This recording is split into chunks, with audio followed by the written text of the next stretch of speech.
Of course, my iPhone got full. Again, I keep on forgetting to delete those old videos before I start making new videos. Because of course I did that 1+ hour video the other night that I uploaded and you guys have to suffer through. So anyway, where was I? Yeah, so I put these on here and then I said, press the white button. And that's supposed to be the white button there. I'm gonna make a better white button now if I go back to touch sensors. And so I removed all the white pieces off of there and put them in the storage. And I'm gonna, maybe, I don't know if I'm gonna modify this thing again, but it's a pretty worthy base for these things. I basically rebuilt this entire thing 1 o'clock on Sunday morning. I guess that's yesterday morning because today's Monday. And I rebuilt parts of this because most of this is going to be fine, but I reset all the gears because they were kind of tough to turn, and that's just because they got a lot of plastic dust at Newmarket. I had some ideas about reinforcing the bottom, but it's tough without adding a lot of weight and stuff to it. But this is good enough for Canada. So before I realized the kids left their dirty paws all over this thing, as they say, I was going to rebuild the switch itself to make it into an actual white button, get like a 4x4 or 6x6 round dish and make a way of attaching it to this thing. So you press it, the big white button.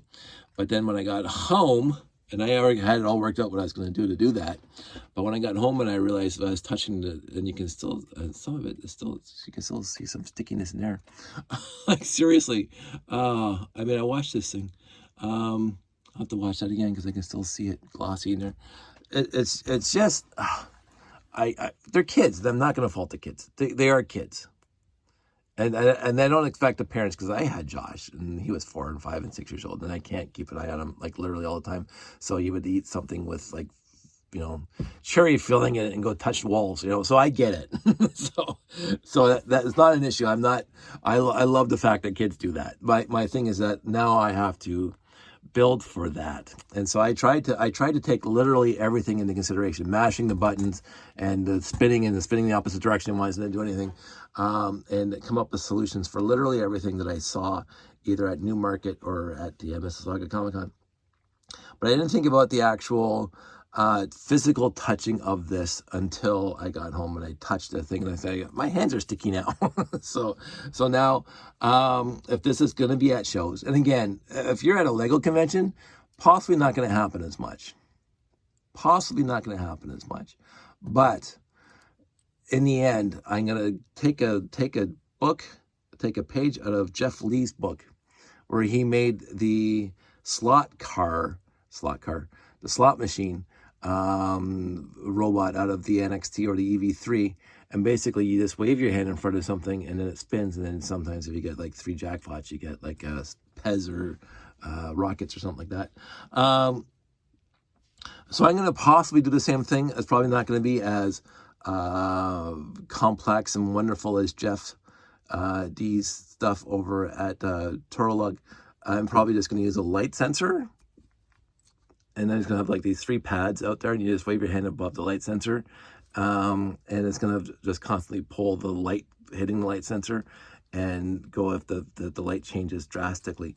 I'm going to test that for a little bit. I'm going to try working that. And then since there's going to be 3 light sensors, there's going to be one for on and off and one for forwards and backwards and blah, blah, blah. And that'll be it.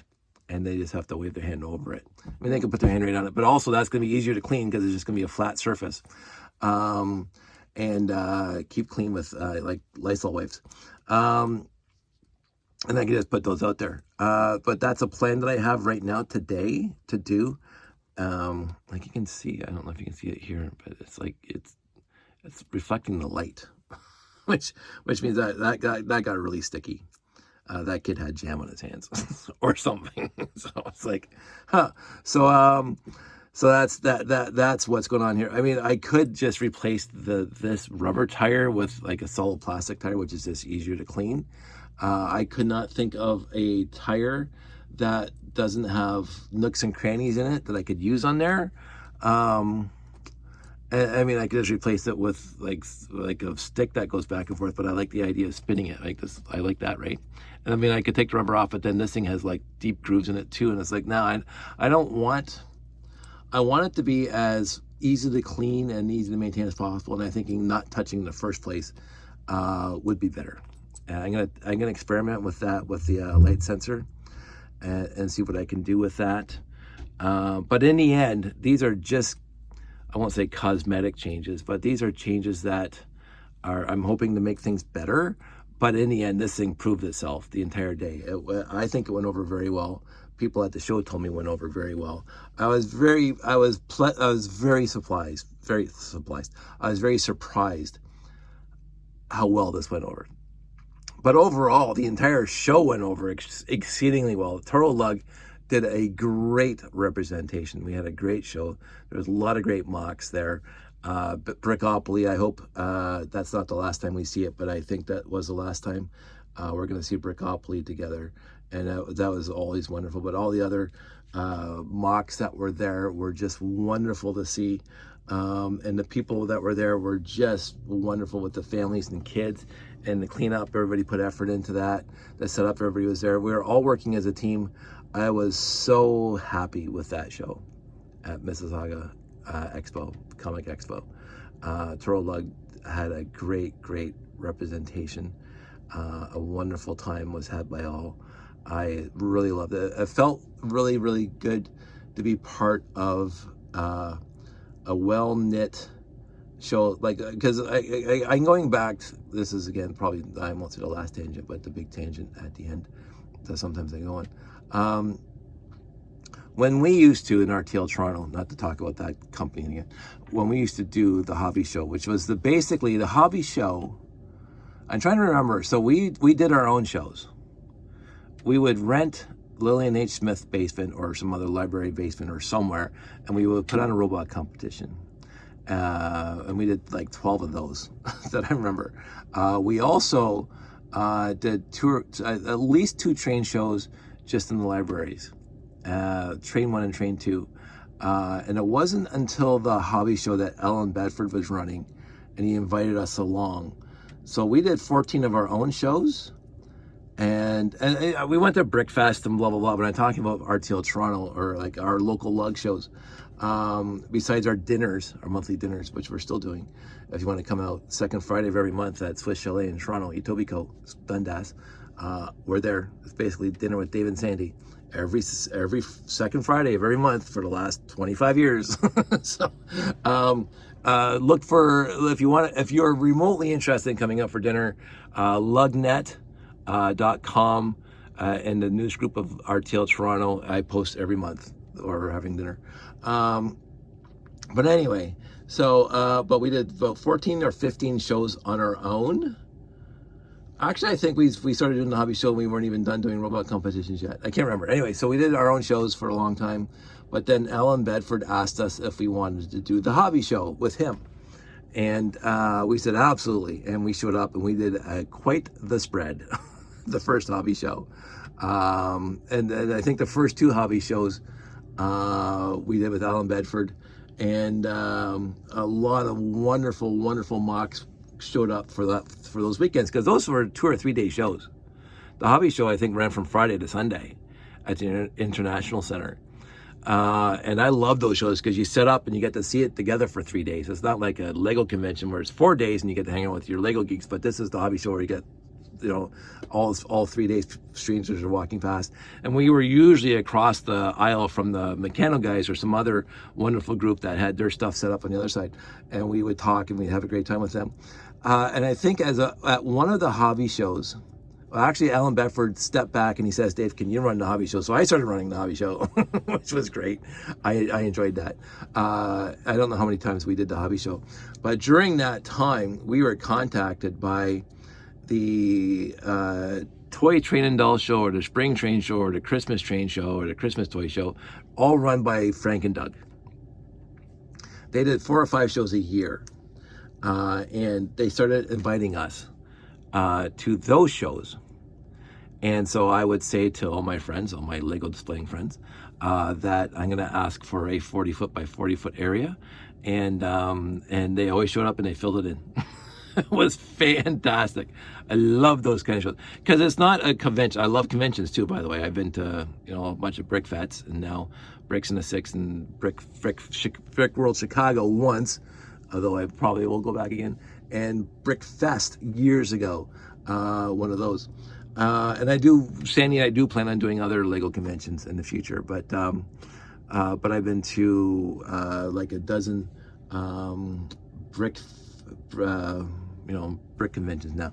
But the public shows where we're just displaying amongst other people and or vendors and other exhibitors, I always like those shows too. I actually really like those shows as much as a convention for different reasons. I love conventions because I get to geek out with all my friends from all over the area that come to a brick convention, and not a lot of people outside our little zone come to our little tiny spot of a bigger show that's not ours. It's just usually the local lug that does that. But a public show that really is nothing to do with Lego except for our little area, it's a whole different kind of vibe, and I've always loved them. And a lot of people would walk up and a lot of questions and blah blah blah. Like if you're going to, and I noticed this even at Bricks in the Six and Brickomania and Brick Fet and Brick Fest, when they advertise the public days, people know they're going to a Lego convention. They're going to a Lego display, and so it doesn't seem to attract a wider range of people. Whereas if you're at a hobby show, there's people who like RC, there's model planes, there's train, there's sewing, there's knitting, there's crochet, whatever. It's a hobby show, right? So I love the hobby show because there was a wide range of people that would be there. And they would see the Lego and oh my goodness, just like every other show. But it was just like, it's a different vibe. It's not worse, it's not better, it's just different. And I always like that. So I will do these kind of shows any chance I get. And so when Mississauga Comic Con or Anime North or whatever, invite Toro Lug or whatever. I mean, I did the Ontario Collector Con by myself twice or three times. I loved it. I absolutely loved it. I thought it was great. The second time Callum and Kevin showed up, that was absolutely fantastic. When we did Kevin's show, the Family Fun Fest, fantastic. I loved it. I love shows. I will say this, and I've been saying this a lot more as I get older. Hanging out with people is my most favorite part of the hobby right now. It really is. I mean, I love building. I will always love building. I've been building Lego since I was the earliest memories. But what really, really, really I'm so passionate about right now is doing shows and meeting people and talking to old friends and meeting new friends and just really, really geeking out for a weekend, doing Lego, talking about Lego and discussing better things. And that's why I still love doing the dinners, because every month we get together for dinner and I get to meet and hang out with friends. So I will do a Mississauga Comic Con any day of the week. I will do I can't do so many conventions that my friends can do all the time. I can do, we did 2 this year, 2 conventions.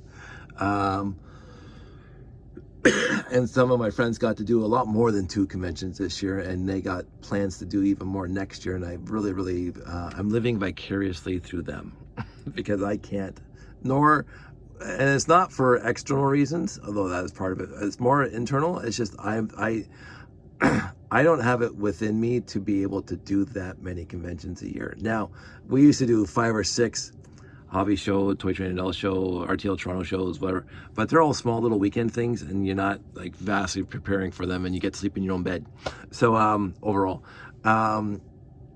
I would do most of the time I'd commute from Hamilton into those shows because the International Center is pretty easy to get to from my house. And when Sandy had the condo in Mississauga, oh my goodness, that was like 5 seconds for me to get from the condo to these shows. That was awesome. But if you're doing Bricks in the Six, even though it's in Toronto, we still, and I'm going to say the last where Bricks in the Six was this year was closer to the house than the International Center. so we could have commuted easier. But I'd rather just, because I want to geek out until like midnight with my friends, that it's just easier to rent a hotel room and stay there. But if I'm going to like Alabama or wherever else I'm going for these shows, like obviously you're staying there. And Brickomania, obviously you're staying there for 3 days, 4 days. It's fun too. It has it's absolute joy to do all these kind of shows. I love all shows. I haven't been to a show I didn't like. You look. I'll just turn this a little tiny bit, and you look way up, look way up, boys and girls, look way up. Brick Awesome, fantastic show. Even though I had a gallbladder attack there, 5 minutes later I had emergency surgery. Brick Awesome was awesome. Brick Awesome was fantastic. Oh yeah, it's done there too. It's right there. Brick Awesome. So that was great. Bricks in the Six, Brickomania, and all the Brick Fets, and then Brick World way in the bottom. They were all fantastic. Every one of those was wonderful. I don't have anything negative to say about any show I've ever done. I will say I'm older now, and I'm trying to be a little more choosy, and I will say without any ambiguity that my solo shows, I did Ancaster, I did Mississauga or Oakville, Mississauga a few times. I did 2 or 3 in there, and they were fun, but it wasn't as fun by myself doing these shows. I liked the second Ontario Collector Con more than the first one, for the reason that Callum and Keith were there. When I fly, I say I can do shows by myself, and I've done shows by myself. The very first Ontario Collector Con I did, it was the first time I got to use the boxes, the wooden boxes, and that was fun in an actual real show, and that was great. And Sandy and Josh were there, but you're sitting there all day, and there's none of your friends are there. So the show was great. It went over very well. I loved it, but none of your friends are there, and it's always nice to have friends around. I keep on saying that. It's always nice to hang out with friends. So that's the tangent. I think I wrapped everything up. Yeah. I think, yeah, everything is done. I'm going to mock up something for this. I don't know what it's going to be yet. Maybe it's just going to be a light sensor sticking straight up and blue bricks all around it, and with a sign on it saying wave your hand over this and make it do something. But first I'm going to actually program it, and I'm going to check out the light sensor to see, because I will say this. When I saw Jeff little swipey thing for your hand, I think he has a distance sensor on there. They did release, third party released distance sensors for the RCX. They didn't work nearly as well. Ultrasonic sensor, I think they called it. The NXT had an ultrasonic sensor. I remember that. That worked okay. But I don't think the ultrasonic sensors worked well with the RCX. But I'm thinking if, I'm just going through my head for the programming. If you just have a light sensor pointing straight up, whatever light's above it, that's going to be pretty constant. There's going to be some fluctuations, and I'm going to say what happens when you wave your hand over it like that, and do some polling and see what I get. I don't want to have the light sensor down here and the light up here, so you have to run your hand in between, because that's just going to be another step of complexity where kids are going to be hitting the top of that. But I'm going to see what I can do, and see what I can make, because again, you know that I use light sensors in my layout, and I always have a light on the other side, so when the monorail crosses the stream, it knows it's crossing the stream. It doesn't take into account any kind of variability of the light outside, like coming from the ceiling or wherever other lights. It's just because the light's shining straight in. It doesn't matter if it's dark or light outside, how bright the lights are in the room. But you have to have the light on the other side, so something passes in between. So if I have my hand here and you got the sensor down there pointing up and you got the light shining down, sure, that would be fine. I mean, I could build something like that. That would look kind of cool. But I'll see what I can do first. Anyway, so that's it. That's all. I've talked enough. I'm going to, oh, it's off now.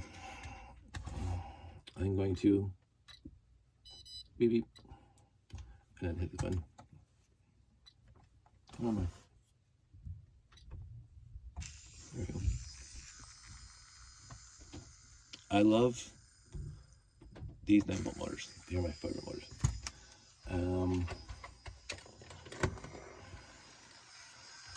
And you can see, that's it. And I gotta say, sorry to get another tangent before this is all wrapped up. There was some parents there that their kids was like, kids were younger. I would say not out of grade school yet, not like grade 4, 5, and 6, and they were getting into STEM stuff, which is kind of neat these days. I don't know too much about it, but the dad was explaining to them the gear train in here. And so I would stop it and I would show them the gear train, and I might have a mock-up of this outside. And the dad was talking about, you know, this is what all the STEM stuff talks about, and then how the gears work. And the kids were really grasping it, and I was really impressed with that. There was a lot of educational stuff at Mississauga Comic-Con, and I really, really appreciated that. And that's just my last note. I do like this is going this way. And the one thing I did change is that this one up here used to be the 16 tooth 45-degree bevel gear instead of the bigger one. But I wanted the outside turntable gear. Thank you. No, I remember sometime. I wanted it to turn slower in this direction than this one turning faster in this direction, or this, because before they were the same speed. So that worked out well for me, putting that guy there. And yeah, that's it. It's just 8 to 24, 8 to 24, and then in here is 16 to 16 here to get up here, 16 bevel gear to 16 bevel gear to come up here. Is it 16 or 12? I can't remember. And then 16 or 12 to this, whatever, how many tooth this one is, to an 8. So that's it. It worked well. And you can see that I still have the timer in there. That's just, it'll shut it off every, 30 seconds or a minute. Can't see underneath anymore because of course I put that 2x8 Technic plate in here so you can have this piece working better.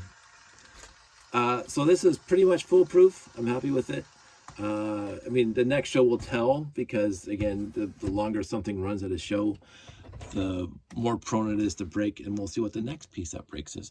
Thankfully, I knew, because of my experience with old robot competitions, that things break at shows. So this is what I had in the bin. I had extra gears that I thought would break, which is the 8-tooth gear, which I have broken at shows before. And the, I don't know, how many teeth is that? 1, 2, 3, 4, yeah, 16. And one of these broke. I threw it out when I was there, but one else broke, so I had spares here. So I was very happy with that. Yeah, so in the end, I can't complain about, and I did have this as a backup in case the RCX failed. So again, I was so used to my old school of running robot competitions, or showing up at robot competitions. Oh, that's a shame. These things are sticky now. Sylvie, that I'm used to bringing stuff that that will be spares and might be necessary. So, oh yeah, and the one last thing before, I did bring it home. Look at that. I brought it home. I should clean up that thing because it's leaky. I'm glad I stopped and didn't stop the video. There it is. That's the gear that broke. Sylvie. And the most important thing that happened at the show is a good friend of mine put a squirrel and give me one of the squirrels. So that stayed there for the rest of the show. So happy about that. There we go. So anyway, now it's up. You guys all stay safe, take care, and I will talk to you soon.